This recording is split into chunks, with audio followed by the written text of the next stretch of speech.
Monsieur le Président du Sénat, Monsieur le Président du Conseil économique, social et environnemental, Mesdames et Messieurs les membres du gouvernement, Madame et Messieurs les Premiers ministres, Mesdames et Messieurs les parlementaires et les élus, Madame la maire de Paris, Mesdames et Messieurs les ambassadeurs, Monsieur le Président du Consistoire central Élie Korchia, Monsieur le Président du CRIF, Yonatan Arfi, que je souhaite féliciter pour sa réélection, remercier pour le travail commun et d'avance pour celui que nous avons à mener. Mesdames et Messieurs et chers amis, je vous parlerai bien sûr comme Premier ministre dans un instant. Je vous parlerai de notre République et du combat que la République attend de nous. Mais permettez-moi quelques moments auparavant de vous parler en homme. Comme le jeune étudiant que j'étais, pas encore majeur, qui assistait, passionné et engagé, dans son Bordeaux provincial, aux réunions de l'amitié judéo-chrétienne qui, du moins, si ma mémoire est fidèle, venait d'y être fondée. Un professeur qui était le protecteur de mes interrogations me passait la revue un tout petit format parce que je n'avais même pas l'argent d'un abonnement. Je n'ai sans doute pas besoin d'insister pour que vous compreniez que parmi mes camarades post-68 art, les interrogations sur les liens entre judaïsme et christianisme n'étaient pas vraiment les plus fréquentes. J'avais, je vous rassure, les mêmes passions qu'eux, mais de surcroît, j'avais cette préoccupation, ce qui m'intéressait, ce qui m'intéresse tant d'années après de la même manière, c'était, si vous me permettez l'usage de cette expression, l'âme juive. C'est que depuis mes 16 ans, j'étais entré en affection, en admiration, en fraternité, au travers du temps et des livres, avec un maître à penser, un maître à écrire, un maître à vibrer, qui s'appelait Charles Péguy, et qui donna à la défense de l'âme juive le plus pur et le plus profond de sa jeune vie.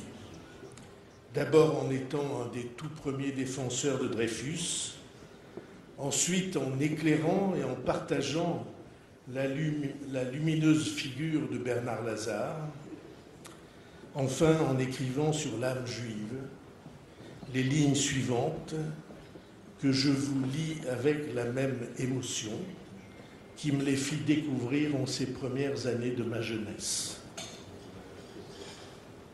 Je connais bien ce peuple, dit Péguy.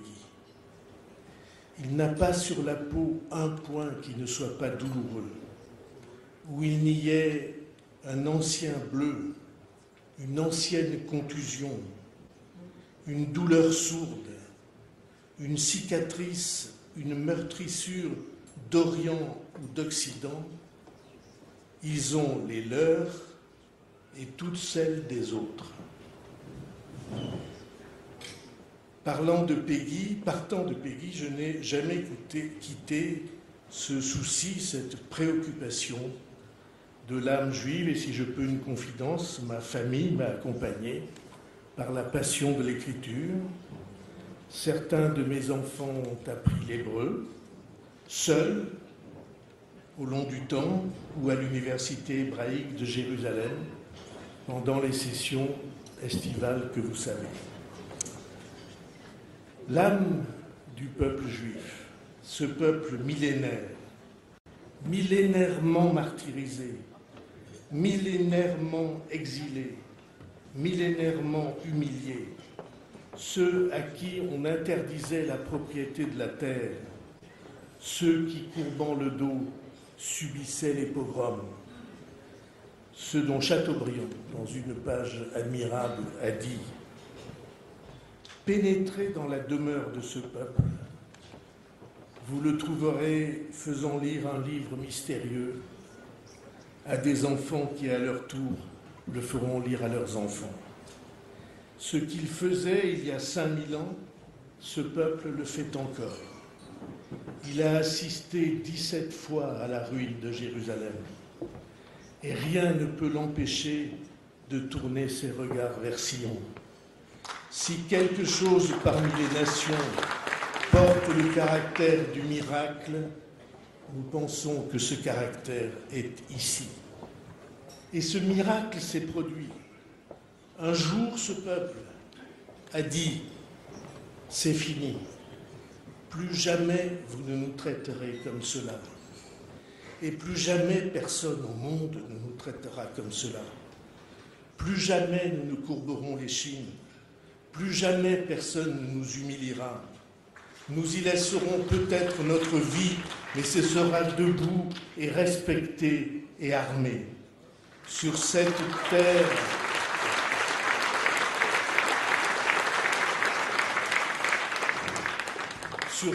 terre, désertique, nous relèverons le pays où coule le lait et le miel et nous le défendrons les armes à la main. Et ce seront nos armes, pas celles dont on nous fera l'aumône, un peuple relevé devant l'histoire et devant le regard de ses fils.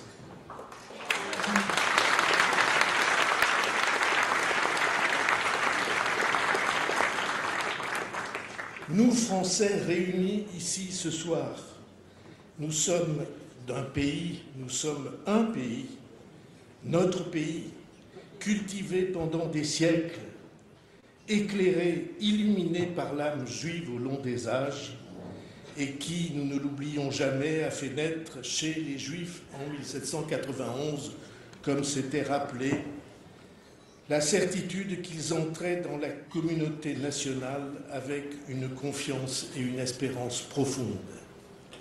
Mais nous sommes aussi d'un pays qui a vu se perpétrer par ses fonctionnaires et dans ses lois l'indélébile trahison de Vichy et du Veldiv.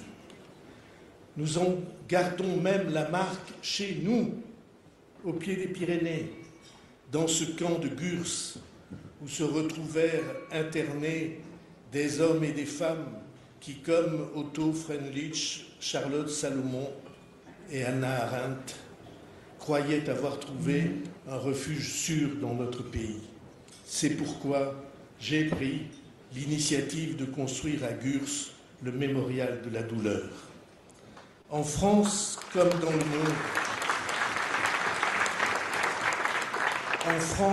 le monde, beaucoup avaient espéré que la victoire sur le nazisme, le procès de Nuremberg, le travail de mémoire et la proclamation universelle des droits de l'homme qui doit tant à mon compatriote René Cassin, tournaient définitivement la page sur la persécution des Juifs, en particulier dans cette Europe qui avait prêté son sol au pire. Beaucoup pensaient, y compris dans cette salle, que le monstre millénaire de la haine des Juifs, cette bête délirante et meurtrière, comme la vision de Daniel, était terrassé à jamais. À ces mouvements, soudains et meurtriers pourtant, nous aurions dû comprendre que la bête dormait seulement. Ces réveils en France se sont faits de plus en plus fréquents, de plus en plus mortels. Par exemple, quand la barbarie s'est déchaînée sur Ilan Halimi, et je veux ce soir avoir une pensée pour ce garçon et pour sa famille. Et je veux avoir une pensée avec vous pour 10 Français dont je veux prononcer le nom à cette tribune qui, après lui, ont perdu la vie pour la seule raison qu'ils étaient juifs. Jonathan Sandler, les enfants Gabriel Sandler, Arié Sandler et Myriam Monsonego, Toulouse en 2012. Johan Cohen, Philippe Braham, François-Michel Sada et Yoav Attab, l'hypercachère Porte de Vincennes en 2015. Et Mireille Knoll et Sarah Halimi. Cela, c'était chez nous. Mais le matin du 7 octobre 2023, au milieu des danses, de la musique, de la fête de la jeunesse sur la terre d'Israël, le plus hideux visage de la bête a ressurgi. C'est Isaïe. Elle a cessé l'allégresse des tambourins. Il a pris fin le joyeux vacarme. Elle a cessé la joie des cithars. Tout cela a laissé place au pire des cauchemars. Le plus grand pogrom depuis la Shoah a frappé de mort 1200 personnes, des jeunes qui débordaient de vie, des femmes qui portaient la vie, des enfants à naître et des nouveau-nés. Et parmi ces vies arrachées, 49 Français, 8 autres ont été retenus en otage, 7 seulement sont revenus. Notre compatriote Ohad Yahalomi est mort dans les conditions ignobles de sa détention. 14 autres ont été blessés. Je tiens à remercier le CRIF pour le soutien et l'accompagnement qu'il a apporté aux victimes françaises du 7 octobre.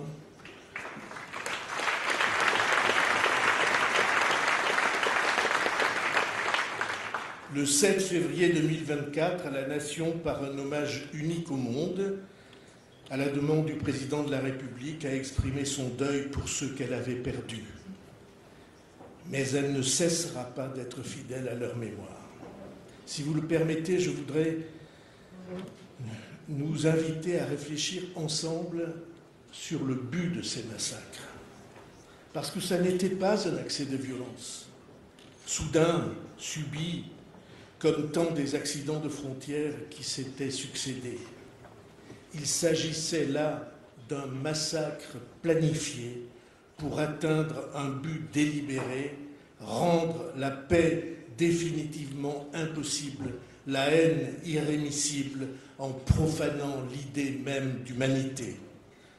Le but de cette violence et de cette haine, ce n'était même pas les victimes pantelantes, c'était l'espoir de paix qui avait commencé à luire à l'horizon avec les accords d'Abraham.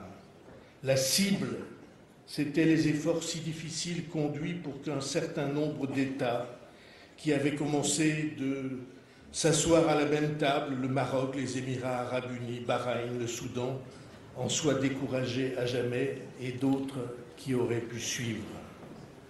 Et on l'a bien vu dès le 8 octobre, Israël, dans sa situation de faiblesse soudaine, a été ciblé par les affidés de la République islamique d'Iran, le Hezbollah libanais, les milices armées chiites en Syrie et en Irak, les Houthis du Yémen, tous ceux à qui la perpétuation de la haine d'Israël fournit une raison d'être.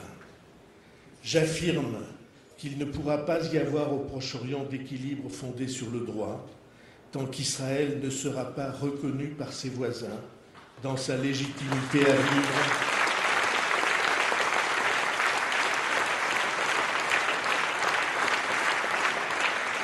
et prémuni contre le feu nucléaire de ceux qui n'ont cessé de proclamer leur unique obsession, leur unique intention de le détruire. À la suite de Raymond Aron, je veux dire ce soir cette phrase. Si les grandes puissances laissent détruire ce petit État qui n'est pas le mien, ce crime m'enlèverait la force de vivre. Face au pogrom, face aux menaces existentielles, je tiens à exprimer l'amitié qui est indéfectible de la France au peuple d'Israël, auquel l'unissent tant de liens personnels, culturels et scientifiques depuis 80 ans.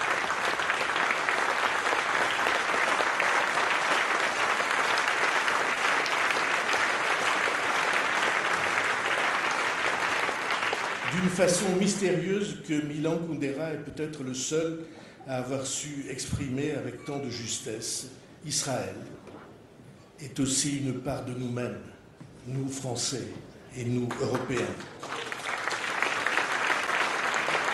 Milan Kundera disait « Si les Juifs, même après avoir été tragiquement déçus par l'Europe, sont pourtant restés fidèles à ce cosmopolitisme européen.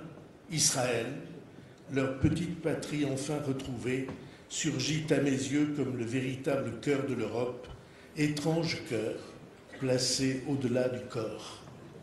Cela, cette conscience, cette intimité avec l'âme juive au sein de l'âme française, cela n'empêche pas d'exprimer les inquiétudes, les soucis et les désaccords que nous avons avec le gouvernement israélien, comme à propos de la situation humanitaire à Gaza, du manque d'accès en sécurité des civils à l'eau, à la nourriture et aux soins.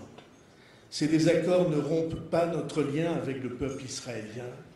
Ils ajoutent en revanche de la force et de l'urgence à nos appels répétés à la libération des otages et au cessez-le-feu. Il ne pourra pas y avoir de paix durable au Proche-Orient qui passe pour la France par une solution à 2 États sans cessez-le-feu, condamnation absolue du 7 octobre et libération de tous les otages.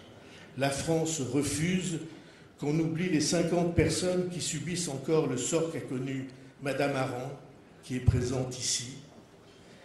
Qu'ils soient israéliens ou ressortissants d'autres pays, elle n'oublie pas les parents, les personnes âgées, les malades, les jeunes dont les jours s'éternisent dans les ravins de la mort.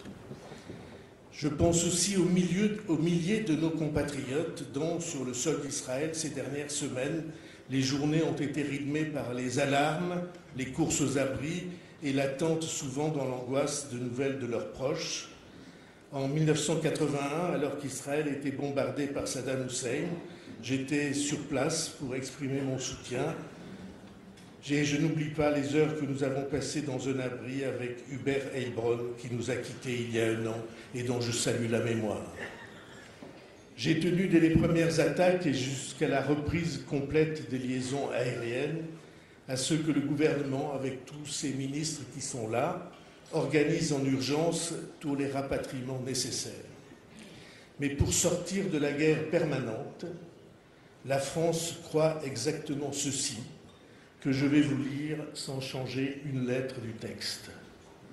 Dans ma vision de la paix, sur cette petite terre qui est la nôtre, 2 peuples vivent librement côte à côte, dans l'amitié et le respect mutuel.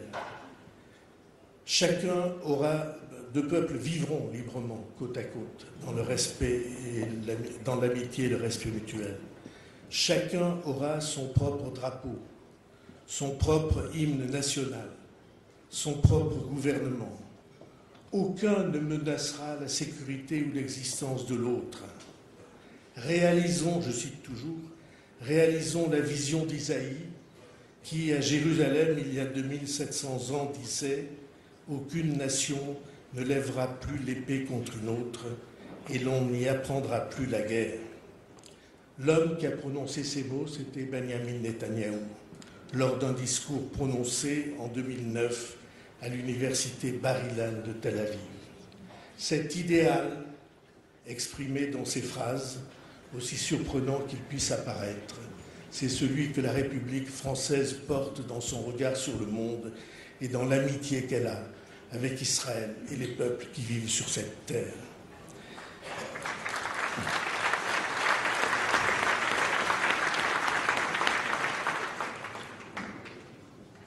Mais la violence partie le 7 octobre a aussi et très rapidement touché sur notre sol les Français juifs.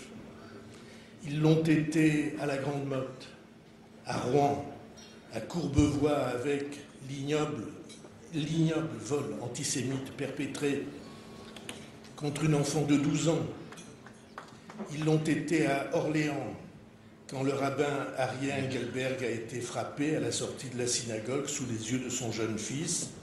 Et je sais, pour en avoir parlé avec lui le soir même et la communauté d'Orléans, le traumatisme que cette attaque a représenté.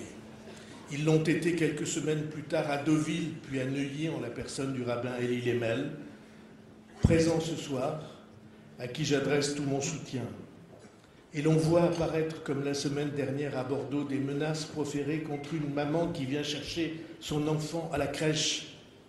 En 2024, ce sont 1570 actes antisémites qui ont été ainsi recensés. 1570 actes antisémites. Près de 4 fois plus qu'en 2022, près de 20 fois plus qu'au milieu des années 1990. Et depuis le début de cette année 2025, nous en sommes déjà à 325 actes, dont 10% sont des agressions physiques. Les 2/3 des faits antireligieux ciblent nos compatriotes juifs. Alors comment oser parler d'un phénomène résiduel, quand au contraire sa progression est exponentielle?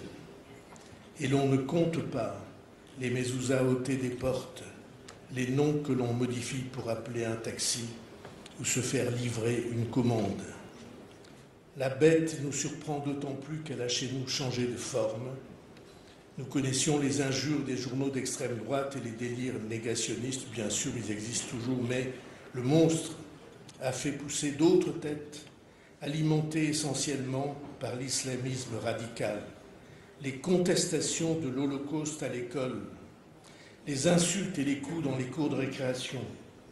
Au cours de l'année scolaire 2023-2024, Madame la ministre d'État, 4 fois plus d'actes antisémites que l'année précédente ont été recensés dans les établissements.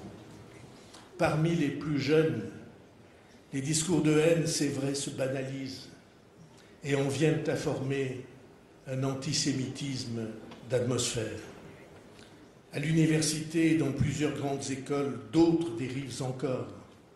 La culture de la compréhension au fondement des humanités a reculé devant des organisations aveuglées, manipulées, instrumentalisées. Et je veux ici saluer la fermeté et le travail de Louise Vassy pour restaurer à Sciences Po Paris un environnement de dialogue et de respect mutuel.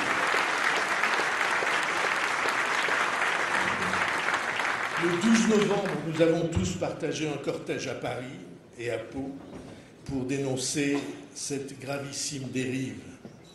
Nous refusons que les Français juifs aient à quitter, ni même pensent à quitter leur quartier et la terre où ils sont nés.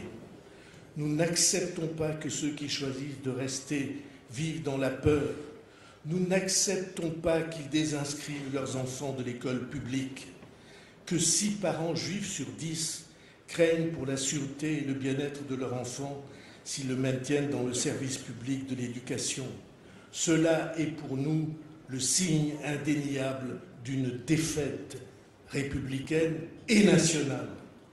C'est la preuve que l'école de la République, pour laquelle toute ma vie je me suis battu et toute notre vie nous nous sommes battus, l'école de la République que nous exigeons accueillante pour tous, lieu d'épanouissement pour tous, de création de liens fraternels, que cette école est aujourd'hui à défendre et d'une certaine manière sur ce sujet à reconstruire. Mais dans notre combat pour la République, nous devons prendre conscience que nous avons des armes, celles que nous avons forgées au long des siècles contre la haine. Et l'arme principale, c'est notre laïcité, qui pour moi tient en une formule: la loi protège la foi, mais la foi ne fait pas la loi. La loi protège les identités, elle protège les origines, mais elle est indépendante de quelques groupes de pression que ce soit. Elle permet, par exemple, la loi de la laïcité, elle permet aux étudiants croyants de passer leurs examens hors des périodes de fête. C'est l'application concrète, simple, pratique de la laïcité que, comme ministre de l'Éducation nationale, longtemps avant Elisabeth Borne, j'ai défendu, que je défends encore aujourd'hui à la tête du gouvernement, idée et réalité pour laquelle un jeune homme venait défendre les dossiers devant moi. Il s'appelait Raïm Corsia et je lui adresse mon salut ce soir. Mais la laïcité fait une promesse plus profonde encore, qui va bien au-delà de la tolérance. C'est cette promesse qu'elle porte dans son étymologie, celle de faire un seul peuple. Le premier pas de la tolérance était l'édit de Nantes. Mais l'idée de laïcité est allée encore beaucoup plus loin. Elle aboutit à cette conviction qui cimente aujourd'hui la République, même si elle est assez peu souvent articulée. C'est qu'un pays se porte mieux d'être constitué de cultures et de sensibilités différentes. La laïcité et cet engagement, vous avez le droit d'applaudir parce que ça vaut la peine.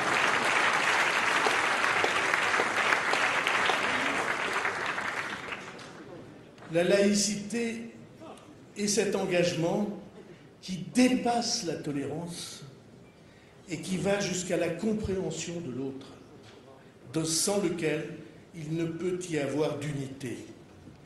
Et sans unité, je le dis sur ce sujet et pour bien d'autres, sans unité dans le monde brutal où nous vivons, aucun peuple ne survivra.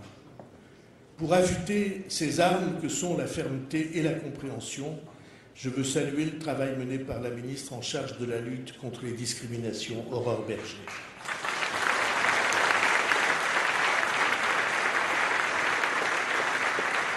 Les assises de lutte contre l'antisémitisme qu'elle a réunies en février dernier et dont je remercie tous les contributeurs, ils sont nombreux dans cette salle, ont formulé des propositions en matière de justice et d'éducation qui vont orienter le travail du gouvernement.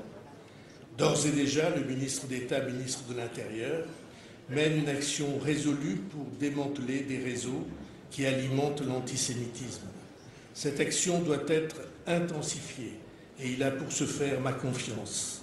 La protection des lieux de culte, des écoles et des commerces juifs a été renforcée après le 7 octobre et depuis le 19 juin, les patrouilles sont doublées. Mais devant la propagation des actes antisémites, notre réponse pénale doit impérativement être affirmée. C'est pourquoi le garde des Sceaux transmettra prochainement à tous les parquets de France une circulaire précisant les méthodes qui permettent de débusquer l'antisémitisme sous les prétextes, les insinuations et les ambiguïtés, en s'appuyant notamment sur la définition donnée par l'Alliance internationale pour la mémoire de l'Holocauste.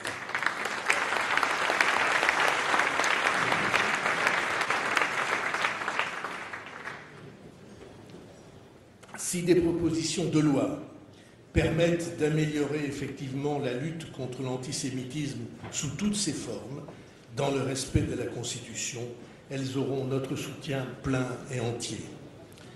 L'université ne peut plus être un lieu où de fausses théories causent de vraies blessures.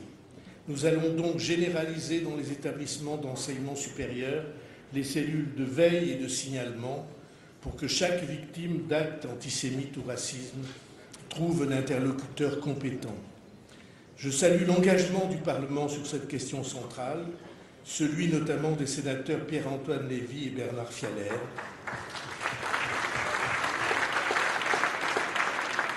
Leur proposition de loi qui vient d'être votée par l'Assemblée nationale après que le gouvernement a voulu qu'elle soit examinée avant la fin de la session parlementaire fait des pas décisifs dans la lutte contre l'antisémitisme dans l'enseignement supérieur, notamment en renforçant les procédures disciplinaires. L'antisémitisme se démultiplie aussi sur les écrans, les réseaux sociaux, où se déploient des stratégies organisées, financées pour cibler les jeunes et les inciter dans l'anonymat à déchaîner leurs passions archaïques. Et je dis que la question de l'anonymat sur les réseaux sociaux, très difficile à traiter pour les raisons juridiques que l'on sait, cette question de l'anonymat doit être posée, traitée, examinée et doit trouver une réponse. C'est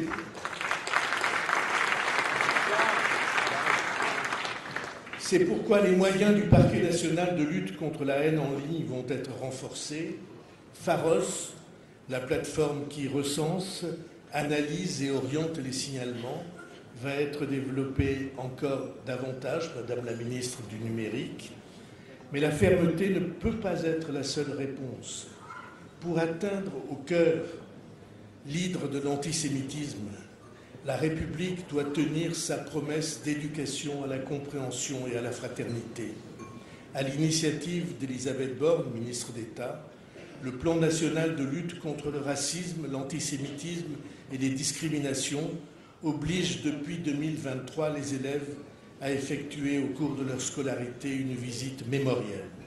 Je veux ici saluer le travail inestimable de la Fondation pour la mémoire de la Shoah, qui en 2024 a accompagné 160 000 élèves et 6 200 enseignants. La mémoire est un devoir imprescriptible. Elie Wiesel disait ça magnifiquement. Seuls ceux qui ont connu Auschwitz savent ce que c'était. Les autres ne le sauront jamais. Au moins comprendront-ils. Oublier les mots serait les tuer une deuxième fois.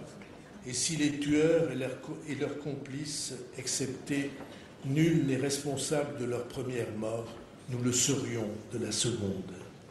Tous les élèves doivent partager cette mémoire, car nous croyons que si la mémoire, cette part la plus intime de nous-mêmes, se partage, alors notre identité s'élargit. La coexistence de tous dans la République passe par la coexistence des mémoires, sans en effacer ni en relativiser aucune. Le gouvernement souhaite donc que soit intégrée au programme d'histoire une étude approfondie des mouvements d'émancipation nationale au Moyen-Orient. Cette coexistence ne sera jamais simple ni complète, mais tout progrès dans ce sens sera un progrès pour la République, pour que, je cite votre prière tous les samedis, pour que la France soit forte et grande dans l'union et la concorde. Et ce vœu qui résonne chaque semaine dans les synagogues, dans la prière pour la République et pour nous tous, un vœu précieux. C'est le sens premier de la présence si large du gouvernement parmi vous ce soir. Rappeler que la République est d'abord cette promesse de réconciliation. La tenir, la réaliser n'est jamais simple. Mais nous avons le devoir d'y travailler chacun à sa place, chacun dans la responsabilité qui est la sienne, allant vers le toujours plus humain, plus responsable et vers le refus de céder à la tentation de la division. L'augmentation des actes ciblant telle ou telle communauté de notre pays, les Français juifs, mais aussi les Français musulmans ou chrétiens ou d'autres, montrent que les passions brûlent. Il est de la responsabilité des acteurs politiques, vous l'avez dit, Monsieur le Président Arfi, il est de la responsabilité des acteurs politiques de ne pas les attiser, de refuser de les entretenir, car toutes les origines, toutes les sensibilités, tous les noms de toutes les consonances méritent la même attention et la même protection. Tous les enfants sont les nôtres. Mesdames et messieurs, devant le séisme du monde, chacun trouve où il l'entend les sources de l'espérance. Ces sources sont diverses, mais pour tous les Français, et je le sais particulièrement dans cette salle, la République est une espérance. Cette espérance porte un sens pour le monde, car notre projet est national, unique, mais il est aussi un projet profondément universel. J'ai voulu ce soir vous assurer de l'engagement du gouvernement pour condamner et combattre l'antisémitisme, mais le discours que je viens de prononcer devant vous, chacun de ces mots, vaut en défense de tous, des juifs, des musulmans, des chrétiens, des athées, des agnostiques, car la sensibilité, pour reprendre les mots d'Edmond Flegg, la sensibilité juive, elle est présente en tout lieu où pleure une souffrance. Et je sais, par l'engagement du CRIF contre toutes les discriminations, vous l'avez rappelé, que cette défense aura votre soutien et votre approbation. Le souci de la justice envers tous est la plus vive lueur que porte l'âme juive depuis des millénaires. Et la République, telle que nous la voulons, est cette œuvre d'unité, de fermeté et d'ouverture. De cette unité fondée sur la laïcité, vous avez été et êtes aujourd'hui les premiers défenseurs. Dès 1789, 90 et 91, vous en avez perçu toute la fécondité. Chaim Corsia, avec qui je parle souvent, a raison de dire que les Français juifs veulent être constructeurs de la République et que cette volonté de construire est entravée par l'antisémitisme. Ce soir, en répondant à votre invitation, nous avons voulu vous donner, ainsi qu'à tous nos concitoyens, des raisons d'espérer dans la République et de poursuivre ensemble sa construction. Je vous remercie.